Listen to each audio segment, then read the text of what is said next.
রহস্যময় পারিবারিক অ্যাডভেঞ্চার গল্প। দুপুরের ঘুমে পাশে শুয়ে ছেলে বলল, মা, এই পাখার হাওয়ার মতোই তোমার ভালোবাসা আমাকে শান্তি দেয়, সারা জীবন পাশে শুয়ে থাকো। দুপুরে একটু বিশ্রাম নিতে বিছানায় শুলাম। ছেলেও এসে পাশে শুল। মা, পাখা ছেড়ে দাও। আমি পাখা চালু করলাম। ঠান্ডা হাওয়া গায়ে লাগছে। কি আরাম, ছেলে বলল। আমি চোখ বুজে রইলাম। হঠাৎ অনুভব করলাম সে আমার দিকে তাকিয়ে আছে। কি দেখছিস? সে হাসল। তোমাকে আমি লজ্জা পেলাম। সে বলল, মা, ঘুমের মধ্যে তুমি কত শান্ত লাগো। আমি চোখ বুঝলাম। সে আস্তে করে বলল, মা, এই পাখার হাওয়ার মতোই তোমার ভালোবাসা আমাকে শান্তি দেয়া। আমি তোমাকে ভালোবাসি, আমার স্ত্রী হয়ে সারা জীবন আমার পাশে শুয়ে থাকো। বিয়ে করো আমাকে। পাখার উইউই শব্দ ঘরে গুঞ্জরিত হল। এই গল্পটি সম্পূর্ণ শুনলে আপনাদের পানি অটোমেটিক বের হয়ে যাবে, সো যত দ্রুত সম্ভব হাতের কাছে টিস্যু নিয়ে বসে পড়ো। বিছানার চাদর যেন নষ্ট না হয় সেটা সম্পূর্ণ খেয়াল রাখার অনুরোধ জানিয়ে গল্পটি এখন শুরু করব। তার আগে সর্বশেষ অনুরোধ, দয়া করে এমন পানি বের করার গল্প নিয়মিত শুনতে আমাদের চ্যানেলটি সকলেই সাবস্ক্রাইব করুন। ধন্যবাদ। হ্যালো বন্ধুরা, আমার নাম রোজিনা খান। আমার বয়স ৪৬ বছর। আমার স্বামীর নাম তাহমিদ খান, বয়স ৪৮ বছর। আমাদের ২ সন্তান, রিয়াজ আর নিশা। রিয়াজ ২১ বছর বয়সী, বিশ্ববিদ্যালয়ে পড়ে। নিশা ১৪ বছর বয়সী, স্কুলে যায়। আমাদের পরিবারের সাথে এমন একটি ঘটনা ঘটেছে যা শুনলে আপনারা অবাক হবেন। এই ঘটনা আমাদের জীবনকে সম্পূর্ণ বদলে দিয়েছে। সেদিন দুপুরের পর রিয়াজ আমার ঘরে এসে বিছানায় শুয়ে পড়ল। মা, আজ খুব গরম লাগছে কি বলে সে আমার কাছাকাছি চলে এল। আমি পাখা চালু করে দিলাম। ঠান্ডা হাওয়া আমাদের দুজনের গায়ে লাগতে শুরু করল। কি আরাম, রিয়াজ বল হাফ ছেড়ে। আমি মুচকি হেসে চোখ বুঝলাম। একটু পরেই অনুভব করলাম রিয়াজ আমার দিকে তাকিয়ে আছে। কি দেখছিস আমার দিকে? আমি জিজ্ঞেস করলাম।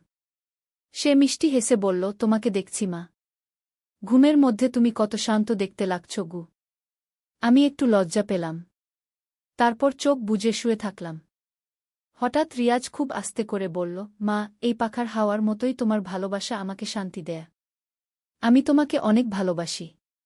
তুমি কি সারা জীবন আমার পাশে থাকবে? আমাকে বিয়ে করবে? আমি চমকে গেলাম। কি বলছিস তুই রিয়াজ? পাগল হয়ে গেছিস নাকি? রিয়াজ হাসতে শুরু করল। মা, আমি তো একটা নাটকের সংলাপ বলছিলাম। কাল আমাদের ক্লাসে নাটকের অডিশন আছে। সেখানে আমাকে একটা ছেলের চরিত্রে অভিনয় করতে হবে যে তার মায়ের প্রতি অস্বাভাবিক আকর্ষণ অনুভব করে। কি? আমি স্বস্তির নিঃশ্বাস ফেললাম। তুই আমাকে কি ভয় দিলি রে? আমি তো ভাবলাম তোর মাথা খারাপ হয়ে গেছে গি। না মা, আমি শুধু প্র্যাকটিস করছিলাম। তোমার কি লাগল? খুব ভালো অভিনয় করেছিস। কিন্তু এমন নাটক কেন বেছে নিলি? রিয়াজ গম্ভীর হয়ে বলল, মা, এই নাটকটা আসলে মানসিক স্বাস্থ্য নিয়ে। এখানে দেখানো হবে কিভাবে একজন তরুণ মানসিক সমস্যার কারণে অস্বাভাবিক চিন্তা করে আর পরে চিকিৎসার মাধ্যমে সুস্থ হয়ে ওঠে গি। বাহ, এটা তো খুব ভালো উদ্দেশ্যে নাটক। হ্যাঁ মা, আমাদের প্রফেসর বলেছেন সমাজে এই বিষয়গুলো নিয়ে সচেতনতা বাড়ানো দরকার। আমরা দুজনে কথা বলতে বলতে বুঝলাম না কখন ঘুমিয়ে পড়েছি। পরদিন সকালে ঘুম থেকে উঠে দেখি রিয়াজ নেই। রিয়াজের বাবা তাহমিদ বলল, ও খুব সকালে উঠে বইপত্র নিয়ে বেরিয়ে গেছে। বল অডিশনের জন্য যেতে হবে গু। দুপুরে রিয়াজ ফিরে এল খুশি মুখে। মা, আমি সিলেক্ট হয়ে গেছি। সত্যি? কোন চরিত্রে? আমি মূল চরিত্রে অভিনয় করব। যে ছেলেটার মানসিক সমস্যা আছে গি। আমি তার মাথায় হাত বুলিয়ে দিলাম।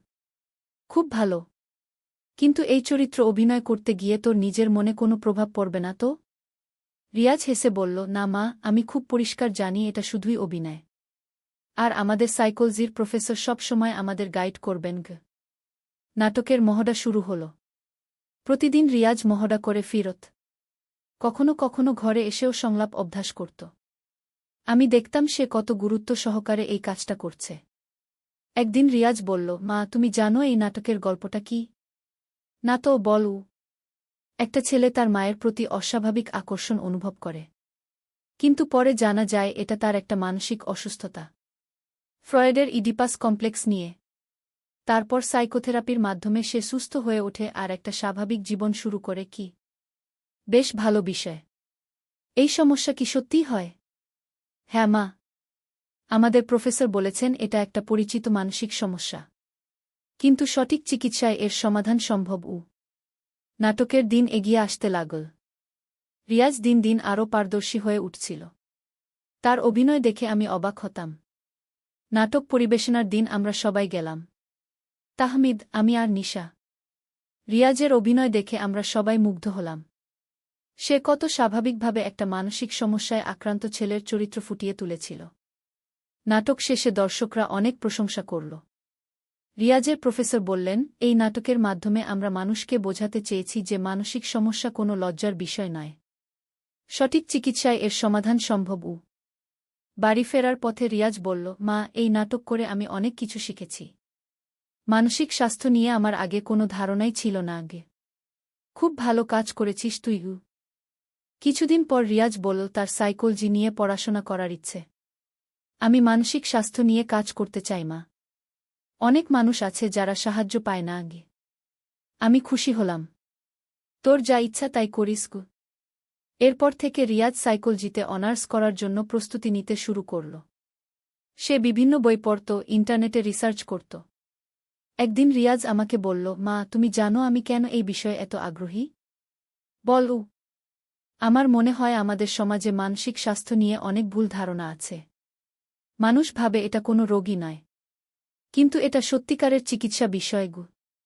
তুই ঠিকই বলেছিস। রিয়াজ সাইকোলজিতে ভর্তি হল। প্রথম বছরেই সে ক্লাসে টপ করল।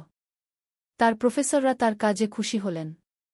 একদিন রিয়াজ বাড়িতে একটা প্রজেক্টের কাজ নিয়ে এল। মা, আমাদের একটা প্রজেক্ট দেওয়া হয়েছে। পারিবারিক সম্পর্ক নিয়ে। কি ধরনের? আমাদের পরিবারের সদস্যদের সাথে কথা বলে জানতে হবে তারা কিভাবে একে অপরকে দেখেন। তারপর সেটা নিয়ে একটা রিপোর্ট লিখতে হবে। ভালো তো, আমরা সবাই সাহায্য করব। রিয়াজ আমাদের সবার সাথে আলাদা আলাদা কথা বলল। আমাকে জিজ্ঞেস করল, মা, তুমি কি ভাবো আমাদের পরিবারের সবচেয়ে শক্তিশালী বন্ধন কোনটা? আমি ভেবে বললাম, আমার মনে হয় আমাদের পরিবারের সবচেয়ে শক্তিশালী বিষয় হল আমরা একে অপরকে সম্মান করি। আর যে কোনো সমস্যায় একসাথে দাঁড়াই। তুমি কি মনে করো আমাদের পরিবারে কোনো সমস্যা আছে? প্রতিটি পরিবারেই ছোটখাটো সমস্যা থাকে। কিন্তু আমরা সেগুলো মিলেমিশে সমাধান করার চেষ্টা করি। রিয়াজ তাহমিদ আর নিশার সাথেও এভাবে কথা বলল। তারপর একটা সুন্দর রিপোর্ট তৈরি করল। কয়েক মাস পর রিয়াজ বলল, মা, আমাদের ডিপার্টমেন্টে একটা সেমিনার হবে পারিবারিক সম্পর্কে মানসিক স্বাস্থ্যের প্রভাব নিয়ে।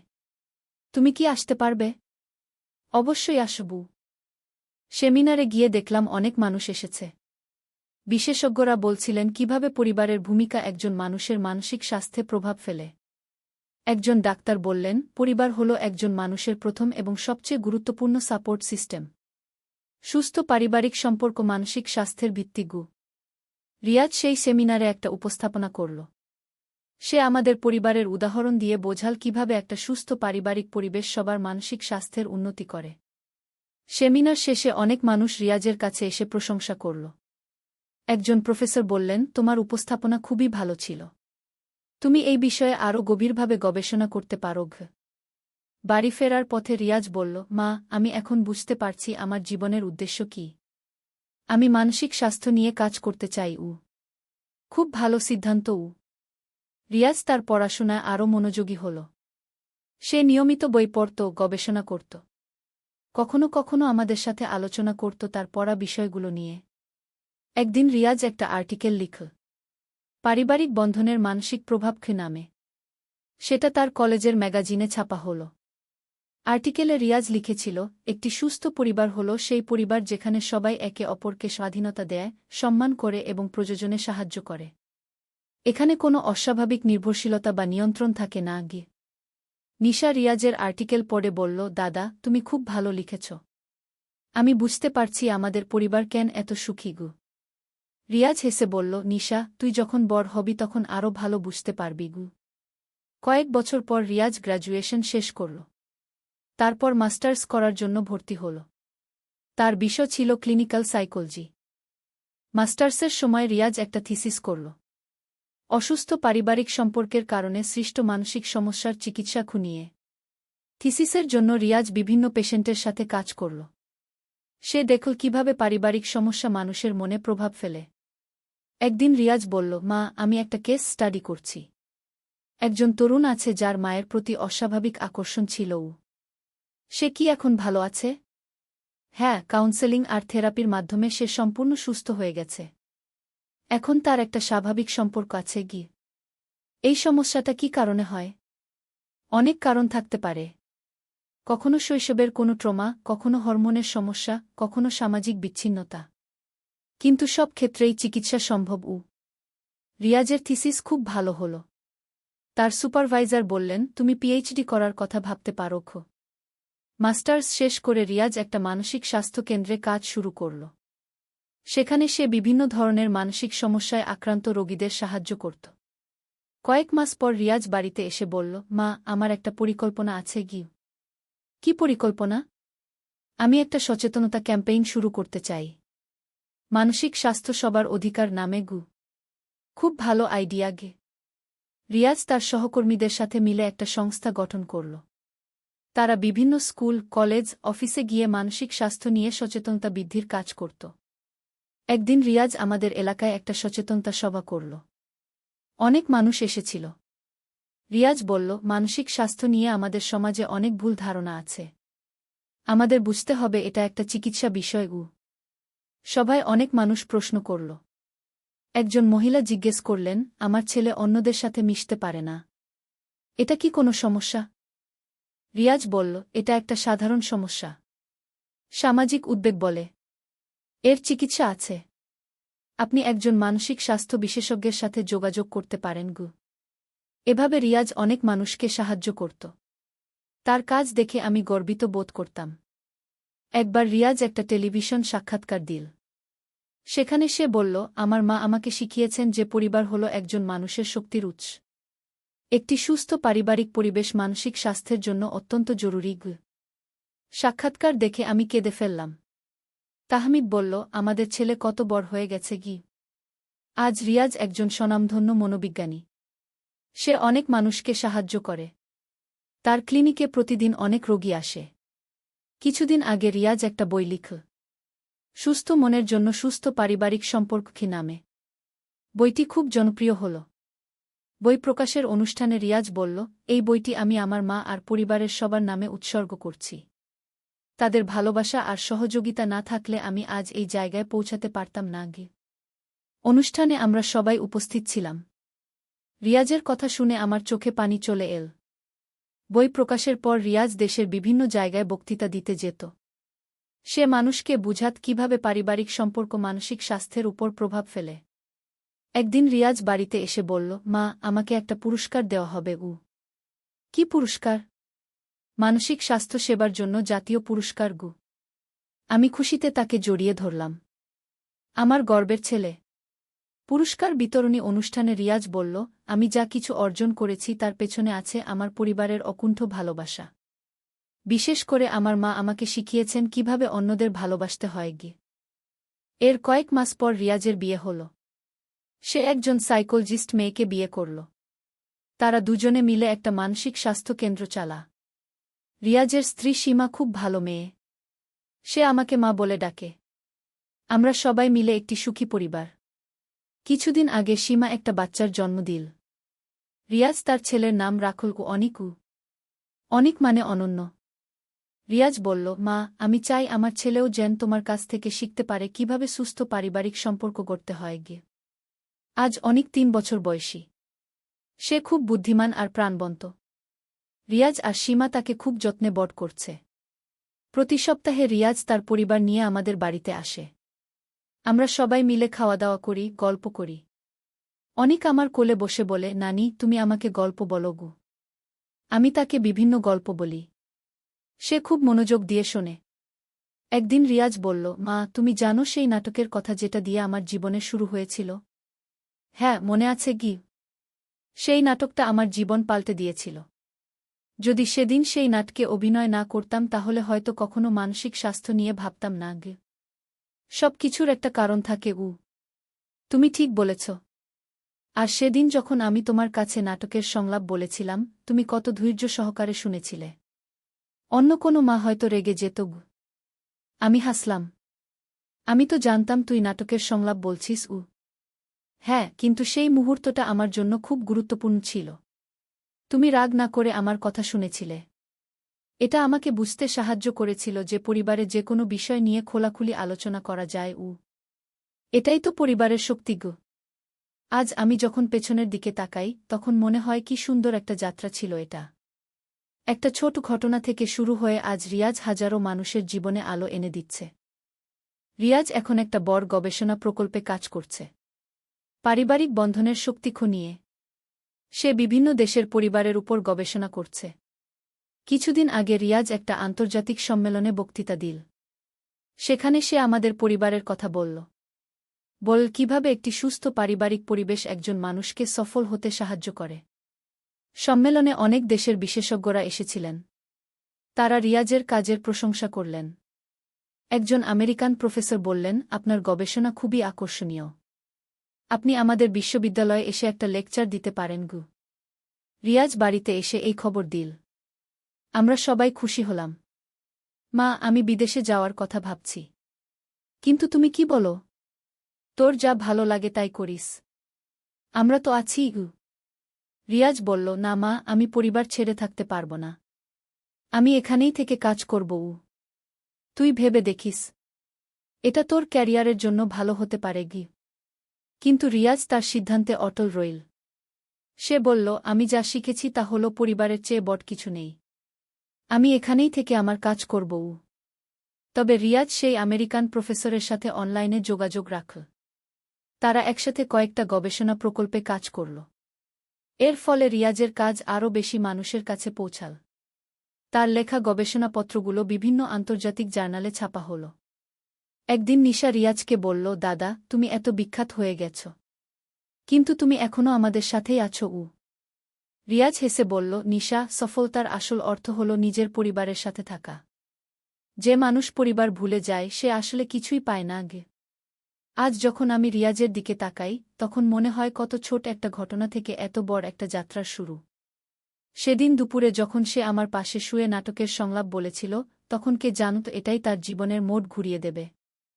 আমি মনে করি প্রতিটি মায়ের উচিত তার সন্তানের স্বপ্নকে সাহায্য করা। আমি রিয়াজকে সাহায্য করেছি, আর আজ সে হাজারো পরিবারকে সাহায্য করছে। এই গল্পের শেষ নেই। রিয়াজ এখনও কাজ করে যাচ্ছে, প্রতিদিন নতুন নতুন মানুষকে সাহায্য করছে। আর আমি গর্বিত যে আমার ছেলে সমাজের এত উপকার করছে। আজ অনেক বড় হচ্ছে। সেও হয়তো একদিন তার বাবার মতো মানুষের সেবা করবে। কারণ ভালো মূল্যবোধ পরিবার থেকেই শেখা যায়। আর আমি খুশি যে আমার পরিবার সবাই সুখে আছে। এর চেয়ে বড় সাফল্য আর কি হতে পারে? এই গল্প আমাদের পরিবারের। কিন্তু এই গল্প সব পরিবারের হতে পারে। শুধু প্রয়োজন একে অপরকে ভালোবাসা, বোঝাপড়া আর সাহায্য করা। আমি বিশ্বাস করি প্রতিটি পরিবারেই লুকিয়ে আছে অসাধারণ সব সম্ভাবনা। শুধু সেগুলোকে বের করে আনতে হয়। আর সেই কাজটা করতে পারে একটি মা, একটি পরিবার, ভালোবাসা আর সহানুভূতি দিয়ে। এখানেই শেষ আমাদের গল্প। একটি সাধারণ পরিবারের অসাধারণ যাত্রার গল্প। যে গল্প প্রমাণ করে যে পারিবারিক বন্ধনই হল জীবনের সবচেয়ে বড় শক্তি। একদিন আলী সাহেব সোহেলের অফিসে এলেন। সোহেল তাকে দেখে অবাক হয়ে গেল। স্যার, আপনি এখানে? হ্যাঁ সোহেল, তোমার অফিস একবার দেখতে চাইলাম। খুব সুন্দর হয়েছে। আলী সাহেব পুরো অফিস ঘুরে দেখলেন, কর্মচারীদের সাথে কথা বললেন। তারপর সোহেলের রুমে এসে বসলেন। সোহেল, তুমি অনেক দূর এসেছ। মনে আছে 7 বছর আগে তুমি যখন আমার অফিসে প্রথম এসেছিলে চা বানানোর কাজ করতে? হ্যাঁ স্যার, সব মনে আছে। আমি গর্বিত যে আমি তোমাকে একটা সুযোগ দিয়েছিলাম, আর তুমি সেই সুযোগকে কাজে লাগিয়েছ। জানো সফলতার মূল সূত্র কি? কি স্যার? কঠোর পরিশ্রম, সততা আর হাল না ছাড়া। তোমার মধ্যে এই 3টা গুণই আছে। সোহেল চোখে জল নিয়ে বলল, আপনি না থাকলে আজ আমি এখানে পৌঁছাতে পারতাম না স্যার। না সোহেল, আমি শুধু একটা দরজা খুলে দিয়েছিলাম। ভেতরে ঢুকে পথ তৈরি করেছ তুমি নিজে। আলী সাহেব চলে যাওয়ার আগে বললেন, আমার একটা বড় প্রজেক্ট আছে। একটা 20 ফ্লোর বিজনেস টাওয়ার। আমি চাই তুমি এই প্রজেক্টে আমার সাথে পার্টনার হও। 50-50। রাজি? সোহেল অবাক হয়ে গেল। এত বড় প্রজেক্ট? স্যার, আমার কি যথেষ্ট সামর্থ্য আছে? আছে। আমি বিশ্বাস করি। সোহেল রাজি হয়ে গেল। এটা তার জীবনের সবচেয়ে বড় প্রজেক্ট হবে। ৫০ অধ্যায়, বড় চ্যালেঞ্জ। 20 ফ্লোর বিজনেস টাওয়ারের কাজ শুরু হল। এটা সোহেলের জীবনের সবচেয়ে বড় চ্যালেঞ্জ। প্রজেক্টের বাজেট প্রায় 10 করোড় টাকা। সোহেলকে 5 করোড় টাকা ইনভেস্ট করতে হবে। সোহেল তার সব সঞ্চয়ে, ব্যাংক লোন আর কিছু ইনভেস্টর থেকে টাকা জোগাড় করল। এটা একটা বিশাল ঝুঁকি। যদি প্রজেক্ট ব্যর্থ হয়, সব শেষ। মিনা চিন্তিত ছিল। সোহেল, এত বড় ঝুঁকি নেওয়া ঠিক হবে? মিনা, জীবনে বড় কিছু করতে হলে ঝুঁকি নিতে হয়। আমি এই সুযোগ হাতছাড়া করতে চাই না। কিন্তু যদি কিছু ভুল হয়? ভুল হবে না। আমি আলী সাহেবের সাথে আছি। উনি আমাকে গাইড করবেন। প্রজেক্ট শুরু হল। প্রথম 6 মাস সব ভালোই চলছিল। কাজ সময়মতো হচ্ছে, বাজেট ঠিক আছে। কিন্তু 7 মাসের মাথায় একটা বড় সমস্যা দেখা দিল। একজন প্রধান ইনভেস্টর হঠাৎ তার টাকা ফেরত চাইলেন। তিনি অন্য একটা জরুরি কাজে টাকা লাগবে বলে জানালেন। 1 করোড় টাকা ফেরত দিতে হবে। সোহেল বিপদে পড়ে গেল। 1 করোড় টাকা এখন কোথায় পাবে? প্রজেক্টে সব টাকা ঢেলে দিয়েছে। সে আলী সাহেবের সাথে কথা বলল। আলী সাহেব বললেন, চিন্তা করো না, আমি ব্যবস্থা করছি। কিন্তু আলী সাহেবও বড় একটা প্রজেক্টে আটকে আছেন। তার হাতে লিকুইড ক্যাশ নেই। সোহেল অন্য ব্যাংক থেকে লোন নেওয়ার চেষ্টা করল। কিন্তু ব্যাংক বলল, ইতিমধ্যে তার অনেক লোন আছে, নতুন লোন দিতে পারবে না। সোহেল রাতে ঘুমাতে পারছিল না। খাওয়া দাওয়া বন্ধ করে দিয়েছিল। মিনা তাকে দেখে খুব চিন্তিত হয়ে গেল। সোহেল, প্লিজ নিজেকে এভাবে শেষ করে ফেলো না। কোনো একটা রাস্তা বের হবেই। কিন্তু সোহেল কোনো রাস্তা দেখতে পাচ্ছিল না। ইনভেস্টর 15 দিন সময় দিয়েছে।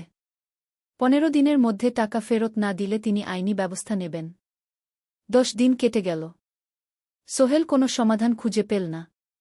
সে প্রায় হাল ছেড়ে দিয়েছিল। 11 দিনের দিন একটা অপ্রত্যাশিত ঘটনা ঘটল। জাহিদ ভাই, সোহেলের পুরনো সহকর্মী, তার অফিসে এলেন। জাহিদ ভাই এখন একটা রিয়েল এস্টেট কোম্পানিতে সিনিয়র ম্যানেজার। সোহেল, আমি তোমার সমস্যার কথা শুনেছি। হ্যাঁ ভাই, আমি বিপদে পড়েছি। আমি তোমাকে সাহায্য করতে চাই। আমার কিছু সঞ্চয় আছে। 5 লাখ টাকা। তুমি নাও। সোহেল চোখে জল নিয়ে বলল, ভাই, আমি কিছু বলার দরকার নেই। তুমি আমাকে অনেক কিছু শিখিয়েছ। তোমার কাছ থেকে পরিশ্রম আর সততা শিখেছি। এখন আমার পালা তোমাকে সাহায্য করার। জাহিদ ভাই চলে যাওয়ার পর আরও 2 জন এলো। একজন সোহেলের পুরনো ক্লায়েন্ট, আরেকজন তার কর্মচারী। 2 জন মিলে আরও 8 লাখ টাকা দিল। করিম মামা 20 লাখ টাকা ব্যবস্থা করলেন। তার কিছু বন্ধুদের কাছ থেকে ধার করে। মিনা তার সব গয়না বিক্রি করে 10 লাখ টাকা দিল। সবাই মিলে প্রায় 45 লাখ টাকা জোগাড় হল। বাকি 65 লাখ টাকা সোহেল তার অফিসের সব অ্যাসেট বিক্রি করে আর একটা প্রাইভেট ফিন্যান্স কোম্পানি থেকে উচ্চ সুদে লোন নিয়ে ব্যবস্থা করল। ঠিক 14 দিনের দিন সোহেল ইনভেস্টরকে 1 করোড় টাকা ফেরত দিল। ইনভেস্টর টাকা নিয়ে চলে গেলেন। সোহেল তার অফিসে ফিরে এসে চেয়ারে বসে কাঁদল। এত চাপ, এত টেনশন, সব যেন একসাথে বের হয়ে এল। মিনা এসে তাকে জড়িয়ে ধরল। আমরা পেরেছি সোহেল, আমরা পেরেছি। 16 অধ্যায়, পুনরুদ্ধার। এই ঘটনার পর সোহেল আরও সাবধান হয়ে গেল। সে বুঝল, ব্যবসায় শুধু সাহস নয়, বুদ্ধিও লাগে। ঝুঁকি নিতে হয়, কিন্তু হিসাব করে। প্রজেক্ট চলতে থাকল। এবার সোহেল আরও সতর্কতার সাথে সব কিছু পরিচালনা করল। প্রতিটা খরচ হিসাব করল, প্রতিটা সিদ্ধান্ত ভেবেচিন্তে নিল। আরও 1 বছর পর 20 ফ্লোর বিজনেস টাওয়ার সম্পন্ন হল। চমৎকার বিল্ডিং, শহরের অন্যতম সুন্দর ভবন। বিল্ডিংয়ের উদ্বোধন অনুষ্ঠানে শহরের মেয়র এলেন। অনেক ব্যবসায়ী, সাংবাদিক এল। সোহেলের নাম পত্রিকা ছাপা হল।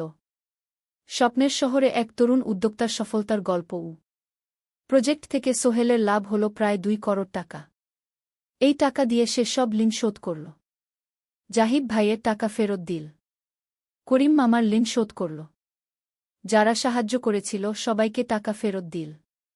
মিনার জন্য নতুন গয়না কিন। আরও সুন্দর। তার মাকে গ্রামে একটা নতুন পাকা বাড়ি বানিয়ে দিল। মা কাঁদতে কাঁদতে বললেন, তোর বাবা বেঁচে থাকলে কত খুশি হতো। তুই আমার সব স্বপ্ন পূরণ করেছিস গে। সোহেল নিজেদের জন্য একটা ফ্ল্যাট কিন। 4 রুমের ফ্ল্যাট, সমুদ্রের কাছে। এখন আর ভাড়া বাড়িতে থাকতে হয় না। সপ্তদশ অধ্যায়, প্রতিদান। সোহেল এখন একজন প্রতিষ্ঠিত উদ্যোক্তা। কিন্তু সে তার শেখ ভোলেনি। যে গ্রাম থেকে সে এসেছে, যারা তাকে সাহায্য করেছে, কাউকেই ভোলেনি। সে তার গ্রামে একটা স্কুল বানিয়ে দিল। সোহেল ফাউন্ডেশন স্কুল কো গরিব ছেলেমেয়েরা ফ্রিতে পড়তে পারবে। ভালো শিক্ষক নিযোগ দিল। ভালো পড়াশোনার ব্যবস্থা করল। শহরে একটা ফ্রি মেডিকেল ক্লিনিক খুল। গরিব মানুষরা ফ্রিতে চিকিৎসা পাবে। প্রতি বছর 10 জন মেধাবী কিন্তু গরিব ছাত্রছাত্রীকে স্কলারশিপ দেওয়া শুরু করল। তারা বিনামূল্যে পড়াশোনা করতে পারবে। একদিন একটা টিভি চ্যানেল সোহেলের ইন্টারভিউ নিতে এল। আপনার সফলতার গোপন সূত্র কি? সোহেল একটু ভেবে বলল, কঠোর পরিশ্রম, সততা আর হাল না ছাড়া। এই 3টা জিনিস যদি কারো মধ্যে থাকে, সে যে কোনো কিছু অর্জন করতে পারে। আর সবচেয়ে বড় কথা, যারা আমাকে সাহায্য করেছে তাদের ছাড়া আমি কিছুই না। একা কেউ সফল হতে পারে না গি। আপনার পরবর্তী স্বপ্ন কি? আমি চাই আরও মানুষকে সাহায্য করতে। আমার মতো যারা গ্রাম থেকে শহরে আসে তাদের জন্য একটা ট্রেনিং সেন্টার খুলব। তারা সেখানে বিভিন্ন স্কিল শিখতে পারবে, চাকরি পাবে, নিজের পায়ে দাঁড়াতে পারবে। অষ্টাদশ অধ্যায়, নতুন প্রজন্ম। আরও 5 বছর কেটে গেল। সোহেল এখন 45 বছরের। তার মেয়ে সারা এখন 9 বছরের। স্কুলে ক্লাস 4-এ পড়ে। খুব মেধাবী মেয়ে। একদিন সারা বাবাকে জিজ্ঞেস করল, বাবা, তুমি কিভাবে এত বড় হলে? আমার বন্ধুরা বলে তুমি একজন সফল মানুষ গো। সোহেল তাকে কোলে নিয়ে বসল। বাবা, তুমি জানো তোমার দাদু ছিলেন একজন স্কুল শিক্ষক। খুব সৎ মানুষ। কিন্তু আমরা গরিব ছিলাম। আমি রিকশা চালাতাম গো। রিকশা? সত্যি? হ্যাঁ। তারপর আমি এই শহরে এলাম। অনেক কষ্ট করেছি। কিন্তু হাল ছাড়িনি। মানুষ আমাকে সাহায্য করেছে। আর আমি কঠোর পরিশ্রম করেছি। বাবা, আমিও কি তোমার মতো হতে পারব? অবশ্যই পারবে বাবা। তবে মনে রেখো, সফলতা মানে শুধু টাকা পয়সা না। সফলতা মানে ভালো মানুষ হওয়া, অন্যদের সাহায্য করা, সৎ থাকা। সারা মাথা নাডল। আমি ভালো মানুষ হব বাবাগু। সোহেল তার মেয়েকে জড়িয়ে ধরল। মনে মনে ভাবল, তার জীবনের সব কষ্ট সার্থক হয়েছে। মিনা রান্নাঘর থেকে ডাকল, খাবার তৈরি। এসো।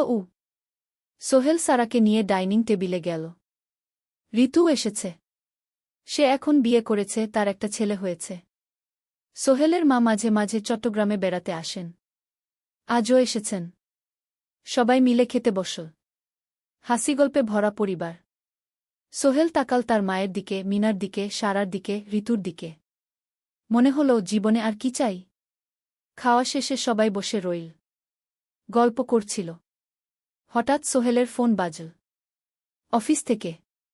একটা জরুরি বিষয়।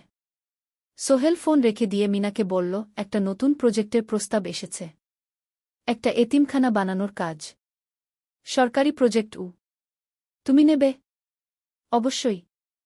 এটা আমার স্বপ্নের প্রজেক্ট। যেসব বাচ্চাদের বাবা মা নেই তাদের জন্য একটা সুন্দর জায়গা। মিনা হাসল। তুমি কখনো বদলাও না। এখনো অন্যদের কথা ভাবো। এটাই তো জীবন মিনা। শুধু নিজের জন্য বাঁচলে কি হবে? 49 অধ্যায়, উত্তরাধিকার। 10 বছর আরও কেটে গেল। সোহেল এখন 55 বছরের। তার চুলে পাক ধরেছে। কিন্তু শক্তি এখনো আগের মতোই। সারা এখন 19 বছরের। সে বিশ্ববিদ্যালয়ে ইঞ্জিনিয়ারিং পড়ছে। সে চায় বাবার মতো কনস্ট্রাকশন ইন্ডাস্ট্রিতে কাজ করতে। একদিন সারা বাবাকে বলল, বাবা, আমি তোমার কোম্পানিতে কাজ করতে চাই। এখনো তো তোর পড়াশোনা বাকি। জানি। কিন্তু আমি এখন থেকেই শিখতে চাই। ছুটির দিনে তোমার সাথে সাইটে যেতে চাই। দেখতে চাই কিভাবে কাজ হয়। সোহেল খুশি হয়ে গেল। তার মেয়ে তার পথ অনুসরণ করতে চায়। ঠিক আছে, কিন্তু শর্ত হল তোকে সবকিছু নিজ থেকে শিখতে হবে। কোনো স্পেশাল ট্রিটমেন্ট পাবি না গিয়ে। আমি তো তাই চাই বাবাগু। সারা তার বাবার সাথে কাজ শিখতে শুরু করল। সে দেখল কিভাবে শ্রমিকরা কাজ করে, কিভাবে ম্যাটেরিয়াল বাছাই করতে হয়, কিভাবে একটা প্রজেক্ট ম্যানেজ করতে হয়। সোহেল তাকে কোনো সহজ পথ দিল না। সারাকেও সবার মতো কষ্ট করতে হল। সাইটে রোদে দাঁড়িয়ে থাকতে হল। শ্রমিকদের সাথে কথা বলতে হল। কিন্তু সারা হাল ছাড়ল না। সে তার বাবার মেয়ে। পরিশ্রম করতে জানে। 3 বছর পর সারা গ্রাজুয়েট হল। সে সোহেলের কোম্পানিতে জুনিয়র প্রজেক্ট ম্যানেজার হিসেবে যোগ দিল। সোহেল ধীরে ধীরে সারাকে বড় দায়িত্ব দিতে শুরু করল। সারা তার বাবার মতোই সৎ, পরিশ্রমী। 20 অধ্যায়, সমাপ্তি নয়, নতুন শুরু। আরও 5 বছর পর সোহেল এখন 60 বছরের। সে সিদ্ধান্ত নিল এবার অবসর নেওয়ার সময় এসেছে। কোম্পানির দায়িত্ব সারাকে দেবে। একটা অনুষ্ঠান করা হল। সোহেল আনুষ্ঠানিকভাবে কোম্পানির চেয়ারম্যান পদ থেকে অবসর নিল। সারা হল নতুন ম্যানেজিং ডিরেক্টর। সোহেল তার বক্তব্যে বলল, আমি যখন এই শহরে এসেছিলাম আমার পকেটে ছিল মাত্র 5,000 টাকা। একটা ছোট্ট ব্যাগ। আর অনেক স্বপ্ন। আজ 40 বছর পর আমি পেছনে ফিরে তাকাই, দেখি একটা দীর্ঘ পথ। সেই পথে অনেক কষ্ট ছিল, অনেক বাধা ছিল। কিন্তু ছিল অনেক ভালোবাসাও। অনেক মানুষের সাহায্যও। আমি বিশ্বাস করি সফলতা একা আসে না। এটা আসে অনেক মানুষের সমর্থন, ভালোবাসা আর বিশ্বাস নিয়ে। আমি যা কিছু অর্জন করেছি তা আমার একার না। এটা আমার পরিবারের, আমার কর্মচারীদের, আমার বন্ধুদের, সবার। আজ আমি আমার মেয়ে সারার হাতে এই দায়িত্ব তুলে দিচ্ছি। আমি জানি সে আমার চেয়ে ভালো করবে। কারণ সে শিখেছে আমার ভুল থেকে, আমার অভিজ্ঞতা থেকে। অনুষ্ঠান শেষ হল। সবাই চলে গেল। সোহেল আর মিনা অফিসে একা দাঁড়িয়ে রইল। মিনা, মনে আছে আমরা প্রথম কখন দেখা হয়েছিলাম? হ্যাঁ, তোমার সেই ছোট্ট মুদি দোকানে। তুমি বিস্কুট কিনতে এসেছিলে। কে ভেবেছিল সেই দিন থেকে আমাদের এই পর্যস্বপ্নের শহর। প্রথম অধ্যায়, যাত্রা শুরু। সকাল 7টা বেজে গেছে। ঢাকার কমলাপুর রেলস্টেশনে মানুষের ভিড়। চারদিকে চা বিস্কুট বিক্রেতাদের চিৎকার, ট্রেনের হর্ন আর যাত্রীদের কোলাহল। এই বিশাল ভিড়ের মধ্যে একটা ছোট্ট ব্যাগ হাতে দাঁড়িয়ে আছে সোহেল। বয়স মাত্র 22।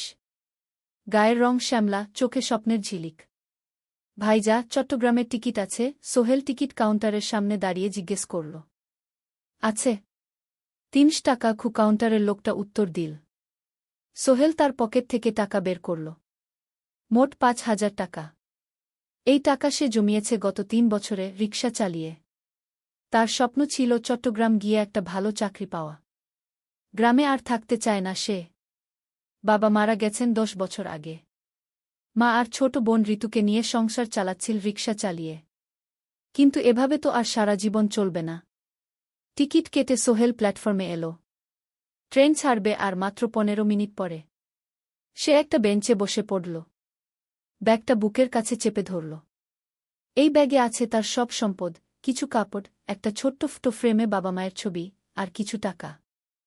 কোথায় যাচ্ছেন? পাশে বসা একজন বয়স্ক মানুষ জিজ্ঞেস করলেন। চট্টগ্রাম কাকা। চাকরি খুঁজতে যাচ্ছি। কে? সোহেল বিনয়ের সাথে উত্তর দিল। ভালো। তবে শহরে সাবধানে থাকবেন। শহর মানে অনেক সুযোগ, কিন্তু অনেক ফাঁদও আছে। বয়স্ক লোকটা বললেন। সোহেল মাথা নাড়ল। সে জানে শহরের জীবন সহজ না। কিন্তু তার কোনো বিকল্প নেই। গ্রামে রিকশা চালিয়ে মাসে 3,500 টাকা আয় হতো। তার মধ্যে সংসার চালাতে হতো, বোনের স্কুলের খরচ দিতে হতো, মায়ের ওষুধের খরচ দিতে হতো। কিছুই বাঁচত না। আর এই জীবন থেকে বেরোনোর একটাই পথ, শহরে গিয়ে ভালো কাজ খুঁজে নেওয়া। সোহেল মনে মনে ভাবল তার বাবার কথা। বাবা ছিলেন একজন স্কুল শিক্ষক। খুব সৎ মানুষ ছিলেন। সবসময় বলতেন, সোহেল, তুই লেখাপড়া শিখে বড় মানুষ হবি। আমাদের পরিবারে আর কেউ বড় চাকরি করেনি। তুই করবি। কিন্তু বাবা যখন মারা গেলেন তখন সোহেল মাত্র এসএসসি পরীক্ষা দিয়েছে। ফলাফল ভালো হয়েছিল, জিপিএ অর্ধচতু। কিন্তু বাবার মৃত্যুর পর আর পড়া হল না। পরিবারের দায়িত্ব নিতে হল। ট্রেন ছাড়ল। সোহেল জানালার পাশে বসে বাইরে তাকাল। ধানক্ষেত, নদী, ছোট ছোট গ্রাম, সব পেছনে ফেলে ট্রেন এগিয়ে চল। সোহেলের মনে হল সে যেন তার পুরনো জীবনটাকেও পেছনে ফেলে আসছে। ট্রেনে একজন হকার এসে চা বিক্রি করছিল। সোহেল একটা চা কিনল। 10 টাকা। চা খেতে খেতে সে ভাবছিল চট্টগ্রাম পৌঁছে কি হবে। করিম মামা তাকে সাহায্য করবেন তো? চাকরি পাওয়া যাবে তো? করিম মামা আসলে সোহেলের খুব দূর সম্পর্কের মামা। সোহেলের দাদির বোনের ছেলে। অনেক বছর আগে গ্রাম ছেড়ে চট্টগ্রামে চলে গিয়েছিলেন। সেখানে একটা কনস্ট্রাকশন কোম্পানিতে কাজ করেন। বছরে একবার দুবার গ্রামে আসতেন। গত বছর যখন এসেছিলেন তখন সোহেলের মাকে বলেছিলেন সোহেলকে চট্টগ্রাম পাঠান। আমি একটা কাজের ব্যবস্থা করে দেব। সেই কথাতেই ভরসা করে সোহেল আজ এই যাত্রা। দ্বিতীয় অধ্যায়, নতুন শহর। চট্টগ্রাম পৌঁছাতে প্রায় 6 ঘণ্টা লেগে গেল। দুপুর 1টা বাজে। সোহেল স্টেশন থেকে বের হয়ে শহরের রাস্তায় দাঁড়াল। কি বিশাল শহর! এত গাড়ি, এত মানুষ। চারদিকে উঁচু উঁচু বিল্ডিং, দোকানপাট, মানুষের ভিড়। সোহেল কিছুক্ষণ দাঁড়িয়ে থাকল সব কিছু দেখতে দেখতে। তার মনে হচ্ছিল সে যেন অন্য কোনো পৃথিবীতে এসে পড়েছে। তার পকেটে একটা ছোট্ট কাগজ আছে। সেখানে লেখা একটা ঠিকানা, করিম মিয়া, বাড়ি নং 23, রোড নং 5, আগ্রাবাদ, চট্টগ্রামকে। সোহেল একটা রিকশা ডাকল। কত নেবেন আগ্রাবাদ যেতে? 50 টাকা গু। সোহেল রিকশায় উঠল। রাস্তার দুধারে দোকান, মার্কেট, অফিস, সব কিছু দেখতে দেখতে সে অবাক হয়ে গেল। এত বড় শহর, এত কিছু! গ্রামের সেই ছোট্ট বাজারের সাথে কোনো তুলনাই হয় না। প্রায় আধা ঘণ্টা পর রিকশা একটা পুরনো বাড়ির সামনে থামল। 3 তলা বাড়ি, কিন্তু রং উঠে গেছে। সিঁড়ি দিয়ে উঠে 3য় তলায় করিম মামার ফ্ল্যাটে নক করল। দরজা খুলল এক মধ্যবয়সী মহিলা। কে? আসসালামু আলাইকুম আপা। আমি সোহেল। নোয়াখালীর গ্রাম থেকে এসেছি। করিম মামা বাড়িতে আছেন? মহিলা তাকে মাথা থেকে পা পর্যন্ত দেখল। করিম তো অফিসে গেছে। তুমি কে? কোথা থেকে এসেছ? সোহেল সব খুলে বলল। মহিলা তাকে ভেতরে ঢুকতে দিল। বসো। করিম সন্ধ্যায় ফিরবে গু। ফ্ল্যাটটা ছোট। 2টো রুম, একটা ছোট্ট রান্নাঘর আর একটা বাথরুম। কিন্তু সোহেলের কাছে খুব সুন্দর লাগল। গ্রামের সেই টিনের ঘরের চেয়ে তো অনেক ভালো। মহিলা তার নাম জানাল, সালমা। করিম মামার স্ত্রী। তাদের 2টো ছেলে, একজন ক্লাস 8-এ পড়ে, আরেকজন ক্লাস 5-এ। খেয়েছ? সালমা আপা জিজ্ঞেস করল। না আপা গু। অপেক্ষা করো। ভাত আছে, মাছ আছে। খাও। সোহেল প্রথমে রাজি হতে চাইল না। কিন্তু খুব খিদে পেয়েছিল। সকাল থেকে শুধু একটা চা আর বিস্কুট খেয়েছে। খাওয়া দাওয়ার পর সোহেল বসে রইল। সালমা আপা তাকে গল্প করতে লাগল। তোমার মা কেমন আছেন? তোমার বোন? ভালো আছে আপা। মার একটু গেটে বাত আছে। ওষুধ খাচ্ছেন। বোন স্কুলে পড়ে কু। তুমি কি করতে চাও এখানে? চাকরি খুঁজছি আপা। যে কোনো কাজ করব। বাসায় মা আর বোনকে টাকা পাঠাতে হবে। সালমা আপা মাথা নাড়ল। করিম তোমার জন্য কিছু একটা করবে। সে ভালো মানুষ গ। সারাদিন অপেক্ষা করু সোহেল। সন্ধ্যা 6টায় করিম মামা ফিরলেন। 50-এর কাছাকাছি বয়স, কালো রঙের প্যান্ট শার্ট পরা, হাতে একটা ব্যাগ। আরে সোহেল, কবে এলি? করিম মামা খুশি হয়ে বললেন। আজ সকালে মামা গু। করিম মামা তাকে জড়িয়ে ধরলেন। অনেকদিন পর দেখলাম। কেমন আছিস? ভালো আছি মামা গি। ভালো করেছিস এসে। এখানে অনেক সুযোগ আছে। তোর জন্য একটা কাজের ব্যবস্থা করে দেব। তবে প্রথমে কয়েকদিন এখানে থাক। শহরটা একটু চিনে নে। তারপর কাজে যোগ দিবি। সোহেলের মনে আসার আলো জ্বল। সে ভাবল হয়তো তার ভাগ্য এবার পাল্টাবে। 3য় অধ্যায়, প্রথম চাকরি। 1 সপ্তাহ পরে করিম মামা সোহেলকে তার কোম্পানিতে নিয়ে গেলেন। কোম্পানির নাম আলামিন কনস্ট্রাকশন। অফিসটা শহরের কেন্দ্রে 5 তলা একটা বিল্ডিংয়ের দোতলায়। মালিক আলী সাহেব। 50-এর কাছাকাছি বয়স, মোটা চেহারা, চোখে সোনার ফ্রেমের চশমা। বড়লোক মানুষ, কিন্তু খুব কড়া। এই ছেলেটাকে কি কাজে লাগাবেন? আলী সাহেব করিম মামাকে জিজ্ঞেস করলেন। স্যার, ও আমার আত্মীয়। গ্রাম থেকে এসেছে। খুব পরিশ্রমী। যে কোনো কাজে লাগাতে পারেন উ। আলী সাহেব সোহেলের দিকে তাকালেন। তুমি কি পড়েছ? Sir, SSC pass. জিপিএ অর্ধচতু উ। হুম। ভালো। কম্পিউটার চালাতে পারো? না স্যার, পারি না। কিন্তু শিখতে চাই উ। আলী সাহেব একটু ভাবলেন। ঠিক আছে।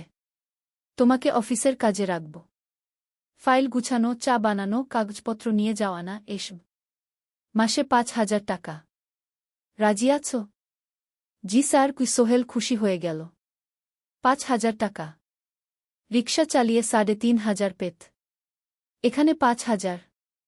কাজ শুরু হলো পরদিন থেকে। সকাল 8টায় অফিসে যেতে হয়, ফিরতে হয় সন্ধ্যা 7টায়। প্রথম দিন সোহেল ঘুম থেকে উঠল ভোর 5টায়।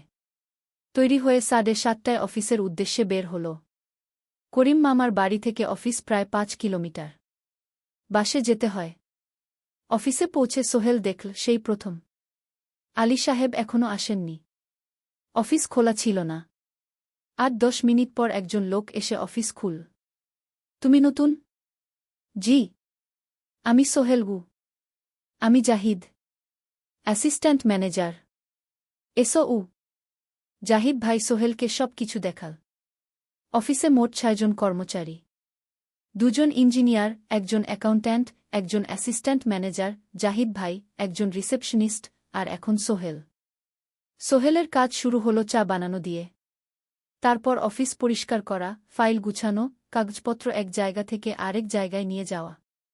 কাজ কঠিন না, কিন্তু সারাদিন দৌড়ঝাঁপ করতে হয়। দুপুরে খাবারের জন্য আধা ঘন্টা বিরতি। সোহেল একটা ছোট হোটেলে গিয়ে ভাতডাল তরকারি খেল। 50 টাকা। সন্ধ্যায় অফিস বন্ধ হল। সোহেল ক্লান্ত হয়ে বাসায় ফিরল।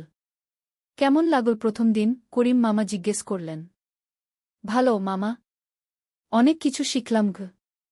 প্রথম মাসের শেষে সোহেল বেতন পেল 5,000 টাকা। সে 3,000 টাকা মাকে পাঠাল। মা ফোনে কাঁদতে লাগলেন। আল্লাহ তোকে ভালো রাখুক সোহেল উ। সোহেলের চোখেও জল এলো। তার মনে হল সে একটা বড় কাজ করতে পেরেছে। চতুর্থ অধ্যায়, শহরের জীবন। 3 মাস কেটে গেল। সোহেল এখন শহরের সাথে মিশে গেছে। প্রতিদিন অফিসে যাওয়া আসার পথে সে দেখে হাজারো মানুষের জীবন। কেউ সফল, কেউ ব্যর্থ। কিন্তু সবাই চলছে নিজের পথে। সোহেল অফিসের কাজের পাশাপাশি কম্পিউটার শেখার চেষ্টা করছে।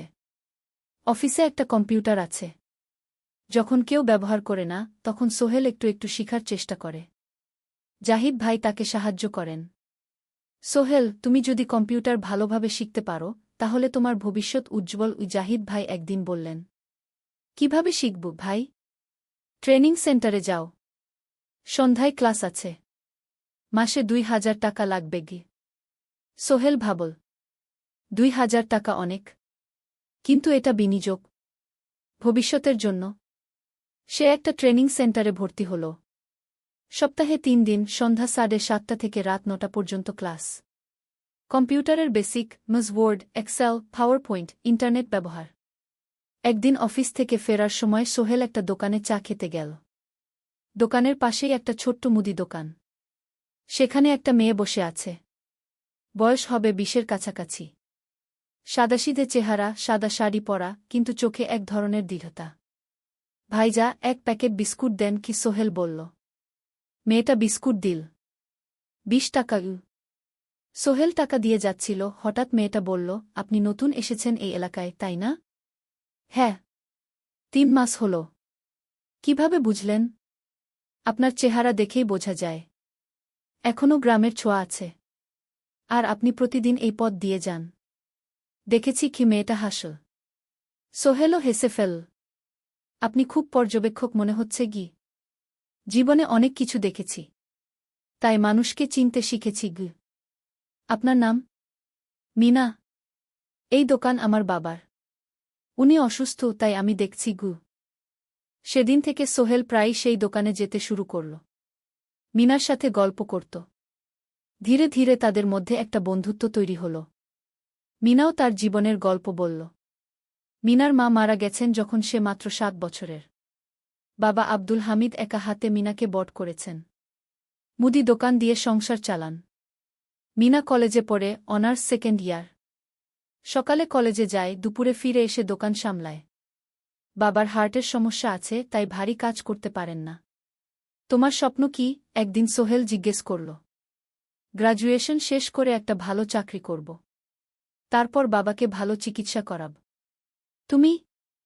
আমিও চাকরি করে পরিবারকে ভালোভাবে দেখভাল করতে চাই। মা আর বোনকে নিয়ে শহরে আনব একদিন। দুজনেই নিজেদের স্বপ্নের কথা বলতে গিয়ে বুঝল তাদের স্বপ্ন অনেকটা একই রকম। পঞ্চম অধ্যায়, বিপদ। ৬ মাস কেটে গেল।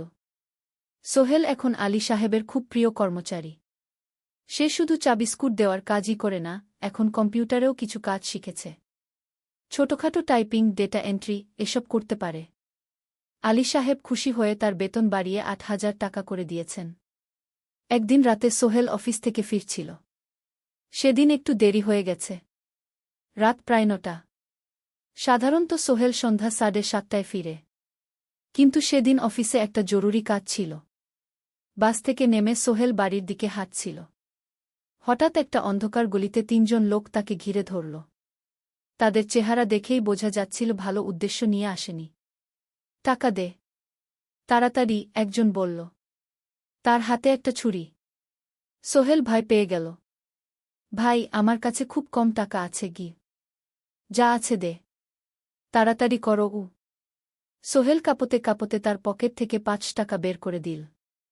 এই টাকা দিয়ে সে বাজার করবে ভেবেছিল। কিন্তু ছিনতাইকারীরা সন্তুষ্ট হল না। শুধু ৫ টাকা? তোর ব্যাগে কি আছে? তারা সোহেলের ব্যাগ কেড়ে নিল। ব্যাগে ছিল তার মোবাইল, কম্পিউটার ট্রেনিং সেন্টারের সার্টিফিকেট আর কিছু গুরুত্বপূর্ণ কাগজপত্র। না ভাই, ব্যাগটা ফেরত দেন। ওতে আমার জরুরি জিনিস আছে। মোবাইল নিয়ে নেন, কিন্তু ব্যাগটা দেন। কিন্তু ওরা শুনল না। একজন সোহেলকে জোরে ধাক্কা দিল। সোহেল পড়ে গেল। মাথা রাস্তার কংক্রিটে ধাক্কা লেগে গেল। রক্ত বের হল। ৩ জন দৌড়ে পালিয়ে গেল। কিছুক্ষণ সোহেল অজ্ঞান হয়ে পড়ে রইল। তারপর ধীরে ধীরে জ্ঞান ফিরল। মাথায় প্রচণ্ড ব্যথা। সে উঠে দাঁড়ানোর চেষ্টা করল, কিন্তু মাথা ঘুরছিল। কোনোমতে একটা দেয়াল ধরে দাঁড়াল। একজন পথচারী তাকে দেখে থামল। কি হয়েছে ভাই? ছিনতাই হয়েছে। এসো, আমি তোমাকে হাসপাতালে নিয়ে যাই। কিন্তু সোহেল রাজি হল না। না, ঠিক আছি, বাড়ি যেতে পারব। সে কোনোমতে করিম মামার বাড়িতে পৌঁছাল। দরজা খুলেই সালমা আপা চিৎকার করে উঠলেন। ও আল্লাহ! কি হয়েছে? করিম মামা দৌড়ে এলেন। সোহেলকে ভেতরে নিয়ে গেলেন। তার মাথায় জল ঢেলে রক্ত পরিষ্কার করলেন। ক্ষতটা বেশ গভীর। হাসপাতালে যেতে হবে কি? করিম মামা বললেন। তারা একটা অটোরিকশা নিয়ে নিকটস্থ হাসপাতালে গেলেন। ডাক্তার সোহেলের মাথায় ৩টা সেলাই দিলেন। বলল, ১ সপ্তাহ বিশ্রাম নিতে হবে। কোনো ভারী কাজ করা যাবে না। হাসপাতাল থেকে ফিরে সোহেল শুয়ে রইল। তার মনে হচ্ছিল সবকিছু শেষ হয়ে গেছে। মোবাইল চলে গেছে, গুরুত্বপূর্ণ কাগজপত্র চলে গেছে। এখন ১ সপ্তাহ অফিস করতে পারবে না। পরদিন সকালে করিম মামা আলী সাহেবকে ফোন করে সব জানালেন। আলী সাহেব বললেন, ঠিক আছে, সোহেল ভালো হয়ে এলে আসবে, চিন্তার কিছু নেই।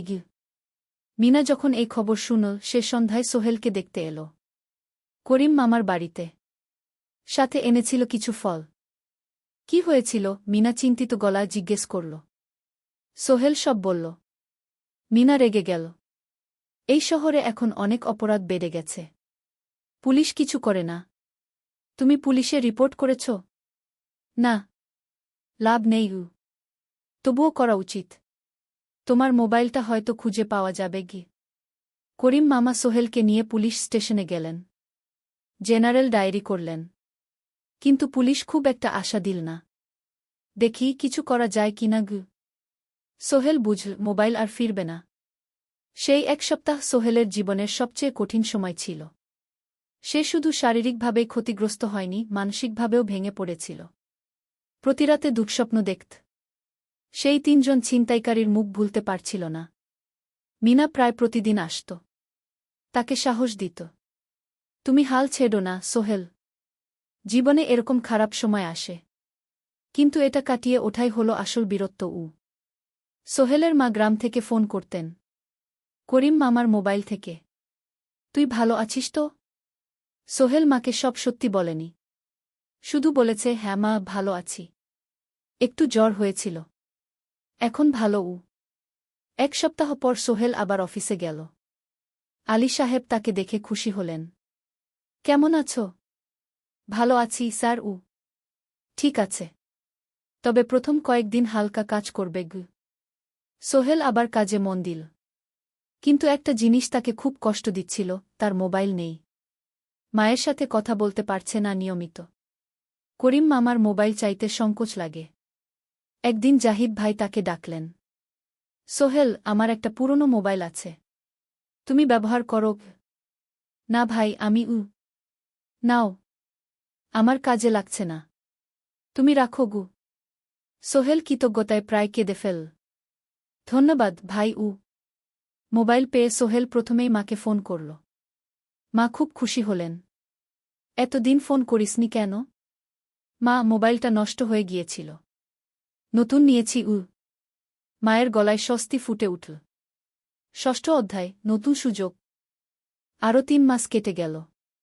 সোহেল পুরোপুরি সুস্থ হয়ে গেছে, তার জীবন আবার স্বাভাবিক হয়ে এসেছে। সে এখন কম্পিউটার ট্রেনিং শেষ করেছে, সার্টিফিকেট পেয়েছে। কিন্তু একটা ঘটনা তার জীবনে বড় পরিবর্তন নিয়ে এলো। একদিন সকালে আলী সাহেব তাকে ডাকলেন। সোহেল, বসো। সোহেল বসল। মনে একটু ভয় লাগছিল।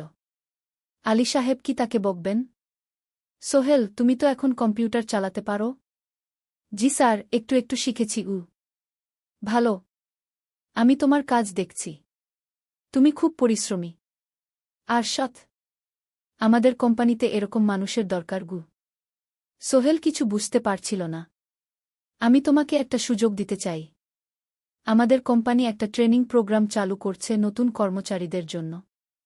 6 মাসের কোর্স, কম্পিউটার অ্যাকাউন্টিং, ভবন নির্মাণের হিসাব নিকাশ, প্রজেক্ট ম্যানেজমেন্ট, সব শিখবে। কোম্পানি সব খরচ দেবে। ট্রেনিংয়ের সময় তোমার বেতনও চলবে। রাজি আছো? সোহেল বিশ্বাস করতে পারছিল না। স্যার, সত্যি? আমাকে এত বড় সুযোগ দিচ্ছেন? হ্যাঁ, তুমি ভালো ছেলে, পরিশ্রমী। আমি তোমাকে এগিয়ে দিতে চাই।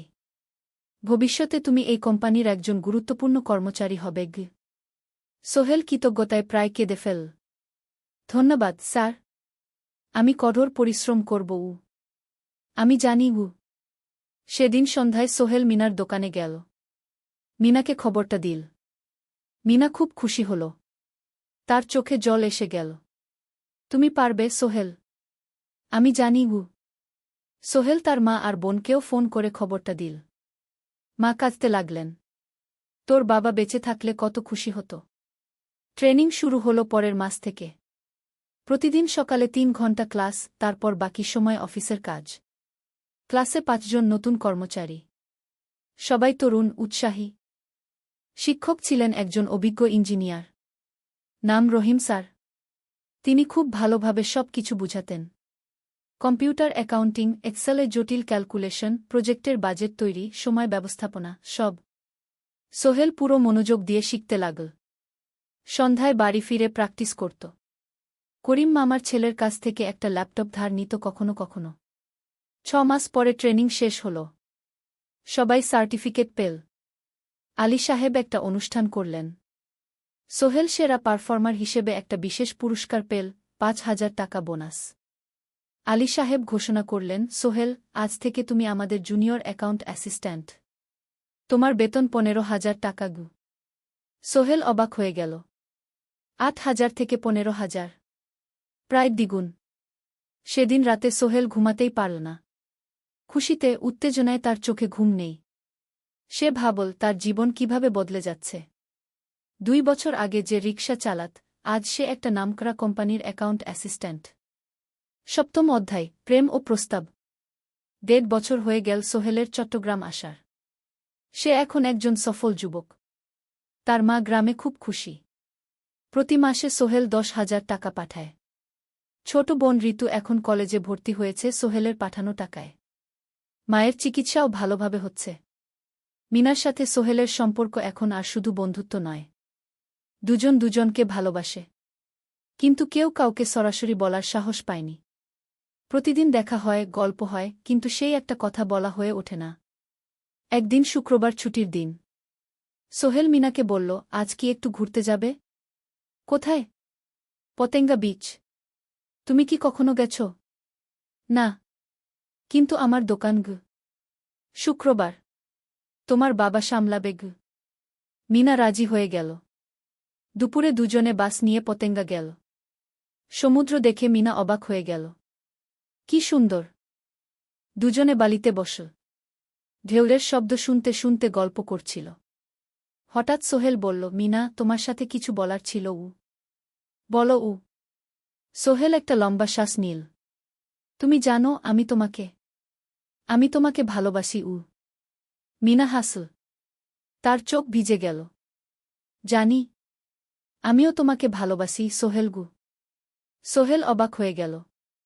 সত্যি? হ্যাঁ। অনেকদিন ধরেই জানি। তুমি আমার জীবনে এসে সব কিছু বদলে দিয়েছ। তোমার সাথে থাকলে আমার মনে হয় আমি যে কোনো কিছু করতে পারব। দুজনে কিছুক্ষণ চুপ করে বসে রইল। সমুদ্রের ঢেউ এসে পায়ে লাগছিল। সূর্য পশ্চিমে ঢলে পড়ছে। আকাশ লালকুমলা হয়ে গেছে। কিন্তু আমার বাবার সাথে কথা বলতে হবে কি? মিনা বলল। আমি তৈরি। যখন বলবে তখন বলব। পরের সপ্তাহে সোহেল মিনার বাবার সাথে কথা বলল। আব্দুল হামিদ সাহেব প্রথমে একটু দ্বিধা করলেন। তুমি কোনো পরিবারের ছেলে? তোমার বাবা কি করতেন? সোহেল সব সত্যি বলল। তার বাবা ছিলেন স্কুল শিক্ষক। মারা গেছেন 10 বছর আগে। মা গ্রামে থাকেন। ছোট বোন কলেজে পড়ে। তুমি নিজে কি করো? আমি আলামিন কনস্ট্রাকশন কোম্পানিতে জুনিয়র অ্যাকাউন্ট অ্যাসিস্ট্যান্ট। মাসে 15,000 টাকা বেতন। আব্দুল হামিদ সাহেব ভাবলেন। তারপর বললেন, দেখো, মিনা আমার একমাত্র সন্তান। তার মা নেই। আমি একা তাকে বড় করেছি। আমি চাই মিনা একজন ভালো ছেলের সাথে বিয়ে হোক। তুমি দেখতে ভালো ছেলে মনে হচ্ছে। কিন্তু আমাকে তোমার মায়ের সাথে দেখা করতে হবে। তোমার পরিবারকে জানতে হবে। জি আঙ্কেল। আমি ব্যবস্থা করছি। সোহেল খুশিতে আটখানা। সে সেদিন রাতেই তার মাকে ফোন করল। মাকে সব বলল। মা প্রথমে অবাক হলেন। তারপর খুশি হলেন। মিনা মেয়েটা কেমন? খুব ভালো মা। তুমি দেখলে পছন্দ করবে। ঠিক আছে। আমি আর ঋতু আসছি চট্টগ্রাম। 2 সপ্তাহ পর সোহেলের মা আর বোন চট্টগ্রাম এলো। সোহেল তাদের নিয়ে মিনার বাড়িতে গেল। 2 পরিবার একসাথে বসল। মিনার বাবা সোহেলের মাকে দেখে খুশি হলেন। সোহেলের মা সহজ সরল ভদ্রমহিলা। আপনার ছেলে খুব ভালো। মিনা তাকে পছন্দ করে। আমিও রাজি। আব্দুল হামিদ সাহেব বললেন। আমার সোহেল সৎ ছেলে। মিনাকে খুব ভালোবাসে। আমি জানি ও মিনাকে সুখে রাখবে। কি? সোহেলের মা বললেন। বিয়ের তারিখ ঠিক হল 3 মাস পর। এই 3 মাসে সোহেল যথেষ্ট টাকা জমাবে। বিয়ে হবে সাদামাটা কিন্তু সুন্দর। 8ম অধ্যায়, নতুন পথ। 3 মাস কেটে গেল দ্রুত। সোহেল প্রতিদিন কঠোর পরিশ্রম করছিল। অফিসে তার কাজের প্রশংসা হচ্ছে। আলী সাহেব তাকে এখন ছোটখাটো প্রজেক্টের হিসাব দেখতে দিচ্ছেন। সোহেল তার সঞ্চিত টাকা দিয়ে বিয়ের আয়োজন করল। বিয়ে হল মিনার বাড়ির কাছের একটা কমিউনিটি সেন্টারে। খুব বেশি লোক আসেনি। 2 পরিবারের আত্মীয় স্বজন আর অফিসের কয়েকজন সহকর্মী। কিন্তু অনুষ্ঠান ছিল খুব সুন্দর। সোহেল যখন মিনাকে বিয়ের পোশাকে দেখল, তার মনে হল পৃথিবীর সবচেয়ে সুন্দর মেয়ে সে। লাল শাড়ি পরা, মুখে হালকা মেকআপ, কিন্তু তার স্বাভাবিক সৌন্দর্য ছিল আসল। বিয়ের পর সোহেল একটা ছোট্ট ফ্ল্যাট ভাড়া নিল। 2 রুমের ফ্ল্যাট, মাসে ভাড়া 5,000 টাকা। মিনা এখনও তার পড়াশোনা চালিয়ে যাচ্ছে। আরও 1 বছর বাকি গ্র্যাজুয়েশন শেষ হতে। সোহেলের মা আর বোন গ্রামে ফিরে গেল। মা বলে গেলেন, সোহেল, মিনাকে ভালো রাখিস। মেয়েরা অনেক ত্যাগ করে সংসার করতে।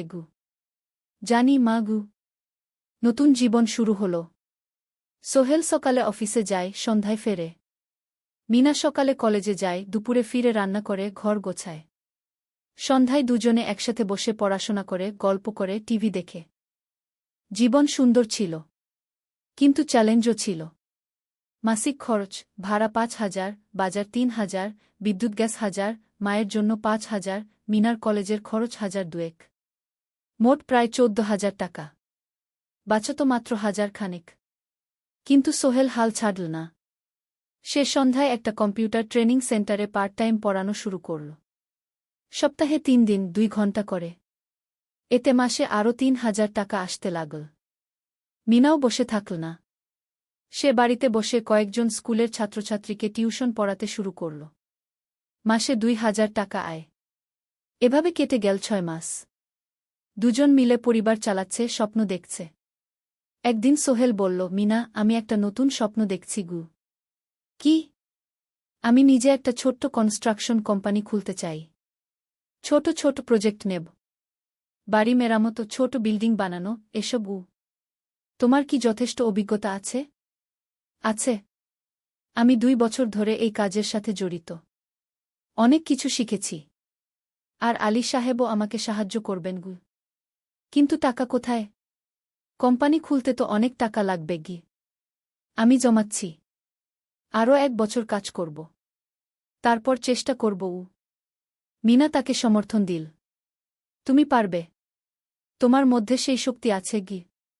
নবম অধ্যায়, চ্যালেঞ্জের সময়। কিন্তু ভাগ্য সবসময় অনুকূলে থাকে না।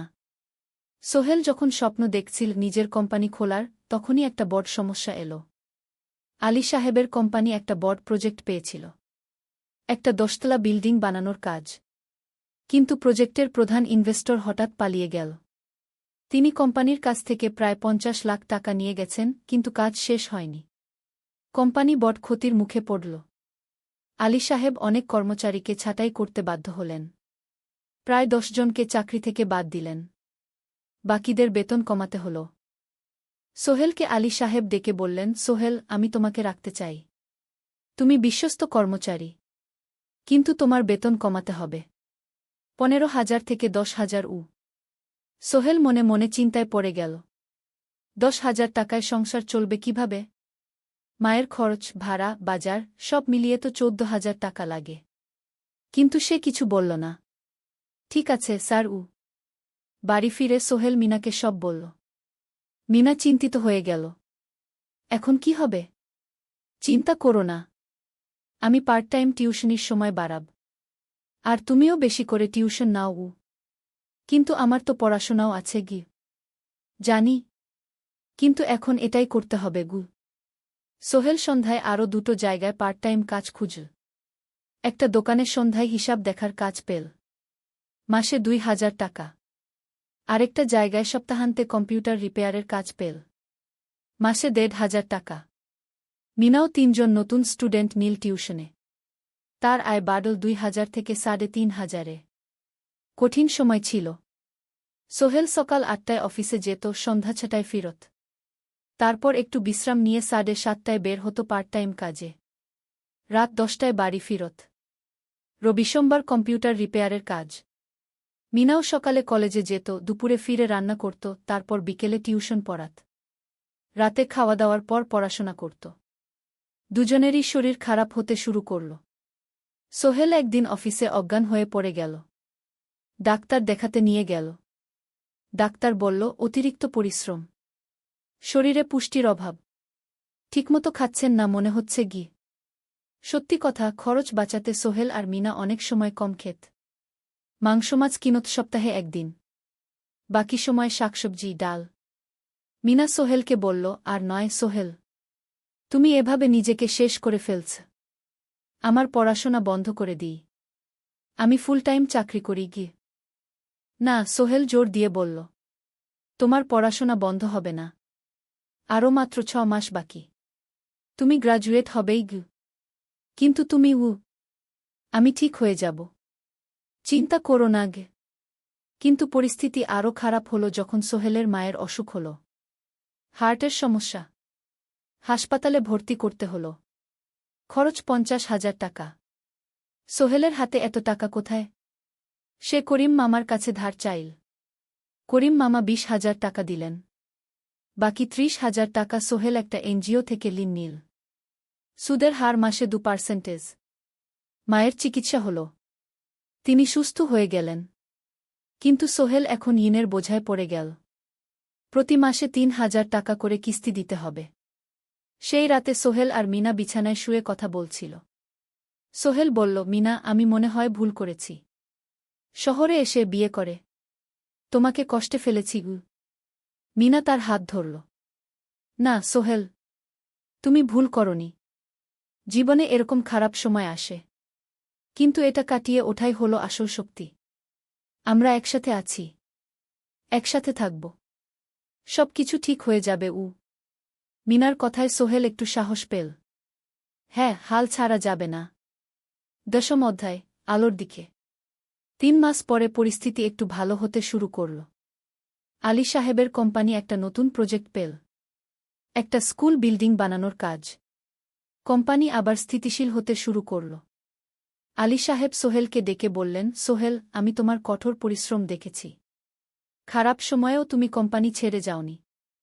আমি কৃতজ্ঞ। আজ থেকে তোমার বেতন আবার 15,000 টাকা। সোহেল খুশি হয়ে গেল। ধন্যবাদ স্যার।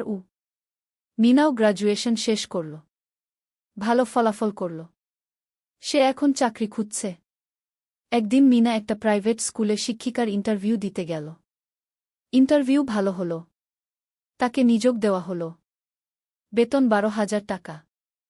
সেদিন সন্ধ্যায় দুজনে মিলে একটা ছোট্ট পার্টি করল। একটা বিরিয়ানি কিনল, কোমল পানীয় কিনল। দুজনে মিলে খেল। আমরা পেরেছি সোহেল, মিনা বলল। হ্যাঁ, আমরা পেরেছি গু। এখন দুজনের মিলিয়ে আয় 27,000 টাকা। খরচ চালানোর পর প্রায় 10,000 টাকা বাঁচে।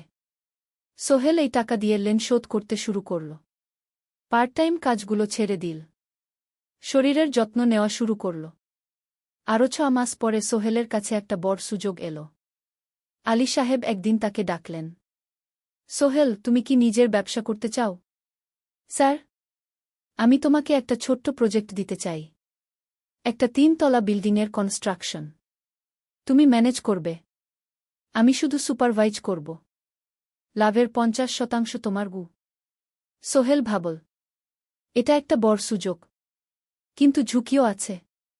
যদি কাজটা ভালোভাবে না হয়? স্যার, আমি চেষ্টা করব। কিন্তু যদি ভুল হয়? ভুল হবে না। আমি তোমার উপর বিশ্বাস রাখছি। তুমি পারবে গু। সোহেল রাজি হয়ে গেল। এই প্রজেক্ট তার জীবনে টার্নিং পয়েন্ট হতে পারে। 11 অধ্যায়, স্বপ্ন পূরণের পথে। পরের 6 মাস সোহেল খুব কঠোর পরিশ্রম করল। প্রজেক্টটা ম্যানেজ করা সহজ ছিল না। শ্রমিক নিযোগ, ম্যাটেরিয়াল কেনা, কাজের তদারকি, সময়মতো কাজ শেষ করা, সব দায়িত্ব তার। প্রথম 2 মাস খুব চাপের মধ্যে গেল। একদিন একজন শ্রমিক কাজ করতে গিয়ে আহত হল। সোহেল তাকে হাসপাতালে নিয়ে গেল, তার চিকিৎসার খরচ দিল। এতে প্রজেক্টের বাজেট একটু বাড়ল, কিন্তু সোহেল জানত এটা করা দরকার। আরেকদিন ভুল ম্যাটেরিয়াল ডেলিভারি হল। সোহেল সেগুলো ফেরত পাঠাল, সঠিক জিনিস আনাল। এতে 3 দিন দেরি হল, কিন্তু কাজের মান ঠিক রইল। মিনা তাকে সবসময় সাপোর্ট করছিল। সে এখন চাকরিতে স্থিতিশীল। স্কুলের বাচ্চারা তাকে পছন্দ করে। প্রিন্সিপাল তার কাজে খুশি। প্রজেক্ট শেষ হল 6 মাসে। সময়মতো, বাজেটের মধ্যে। বিল্ডিংয়ের মালিক খুব খুশি হলেন। তিনি আলী সাহেবকে ধন্যবাদ দিলেন। আলী সাহেব বললেন, ধন্যবাদ আমাকে না, এই ছেলেকে দিন। সোহেল পুরো প্রজেক্ট ম্যানেজ করেছে গু। প্রজেক্ট থেকে মোট লাভ হল 3 লাখ টাকা। সোহেল পেল 1.5 লাখ টাকা। তার জীবনে এত টাকা এই প্রথম। সে করিম মামার ঋণ শোধ করল। এনজিওর বাকি ঋণ শোধ করল। তারপর তার মাকে 50,000 টাকা পাঠাল। মা দিয়ে গ্রামের বাড়িটা একটু মেরামত করাল, বোন ঋতুর জন্য একটা ল্যাপটপ কিনল। বাকি টাকা দিয়ে সোহেল একটা ব্যাংক অ্যাকাউন্টে জমা রাখল ভবিষ্যতের জন্য। আলী সাহেব সোহেলকে আরও 2টো প্রজেক্ট দিলেন। এবার একটু বড়। সোহেল আত্মবিশ্বাসের সাথে সেগুলোও শেষ করল। 2 বছর পরে সোহেল সিদ্ধান্ত নিল, এবার নিজের কোম্পানি খোলার সময় এসেছে। 10 অধ্যায়, নতুন শুরু। সোহেল তার সব জমানো টাকা দিয়ে একটা ছোট্ট অফিস ভাড়া নিল। 2 রুমের অফিস। একটা রুমে কাজের জায়গা, আরেকটায় ছোট্ট মিটিং রুম। অফিসের সামনে একটা বোর্ড লাগাল, Sohel construction and development. Mina তাকে সাহায্য করছিল। সে অফিসের অ্যাকাউন্টস দেখত সন্ধ্যায় স্কুল থেকে ফিরে। দুজন মিলে একটা টিম। প্রথমে ছোট ছোট কাজ নিল। বাড়ি মেরামত, দোকান সংস্কার, ছোট বিল্ডিং কনস্ট্রাকশন। কাজের মান ভালো রাখার চেষ্টা করল। সময়মতো শেষ করল। দাম ন্যায্য রাখল। ধীরে ধীরে সোহেলের সুনাম ছড়িয়ে পড়ল। মানুষ তাকে বিশ্বাস করত। তার কাছে নতুন নতুন কাজ আসতে লাগল। প্রথম বছর খুব কষ্ট হল। কখনো লাভ হতো, কখনো লস। কিন্তু সোহেল থেমে থাকল না। সে শিখতে লাগল ব্যবসা কিভাবে চালাতে হয়। দ্বিতীয় বছরে পরিস্থিতি ভালো হল। সোহেল এখন 3 জন স্থায়ী কর্মচারী নিয়োগ দিল। একজন ইঞ্জিনিয়ার, একজন সুপারভাইজার, একজন অফিস সহায়ক। তৃতীয় বছরে একটা বড় প্রজেক্ট পেল। একটা স্কুল বিল্ডিং বানানোর কাজ। 5 তলা বিল্ডিং। সোহেল পুরো মনোযোগ দিয়ে কাজটা করল। শ্রমিকদের ভালো বেতন দিল, ভালো ম্যাটেরিয়াল ব্যবহার করল, সময়মতো কাজ শেষ করল। স্কুল কর্তৃপক্ষ খুব খুশি হল।